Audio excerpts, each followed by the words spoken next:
कळंब येथे पुण्यश्लोक अहिल्यादेवी होळकर चौक येथे एहसास फाउंडेशन व मित्र परिवाराच्या वतीने अल्पोपहाराचे आयोजन करून छत्रपती शिवरायांना जयंतीनिमित्त अभिवादन करण्यात आले। यावेळी प्रमुख उपस्थित असलेल्या मान्यवरांनी शिवरायांच्या मूर्तीचे पूजन करून अल्पोपहार उद्घाटन केले।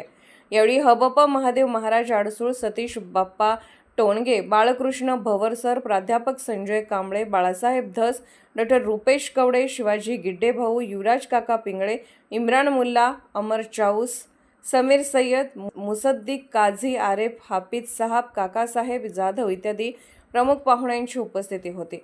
यावेळी प्रमुख पाहुण्यांनी एहसास फाउंडेशनच्या सामाजिक तसेच एकात्मिक कार्याचे कौतुक केले। आलेल्या सर्व उपस्थितांचे तसेच शिवप्रेमींचे एहसास फाउंडेशन व मित्रपरिवाराच्या वतीने अमन इसाक शेख यांनी आभार मानले व भविष्यात फाउंडेशनच्या माध्यमातून असेच समाज उपयोगी कार्य करण्याचे आश्वासन दिले।